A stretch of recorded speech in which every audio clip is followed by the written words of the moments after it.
ગુજરાત સમાચાર ગ્રુપના કલા પ્રકલ્પ કલા સ્મૃતિ દ્વારા નવરાત્રિની પૂર્વ સંધ્યાએ અમદાવાદના સાલ ઓડિટોરિયમમાં ભાતીગળ રાસ ગરબાના સંપૂર્ણ ઓથેન્ટિક શોનું આયોજન કર્યું હતું। કાર્યક્રમમાં કલા સ્મૃતિના અધ્યક્ષ લેખક વક્તા જય વસાવડા, કોંગ્રેસ પૂર્વ પ્રદેશ પ્રમુખ શક્તિસિંહ ગોહિલ સહિત અનેક મહાનુભાવો હાજર રહ્યા હતા। રાજકોટના ગોંડલથી આવેલી ચેતન જેઠવાની ટીમે લોકોને મોજ પડાવી દીધી।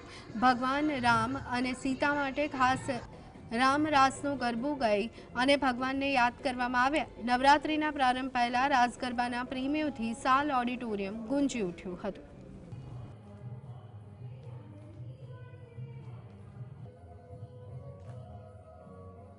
તો આજે અમે કલા સ્મૃતિ જે ગુજરાત સમાચાર પરિવારનો એક સરસ મજાનો પ્રકલ્પ છે કલા સ્મૃતિ કે જેની અંદર અમે સ્મૃતિબેન શાહને ધ્યાનમાં રાખીને આજે એક નવરાત્રિનો કાર્યક્રમ કર્યો, કારણ કે એમને નોરતાનો તહેવાર બહુ પસંદ, એમને ભાતીગળ સંસ્કૃતિ અને એના ગરબા બહુ પસંદ।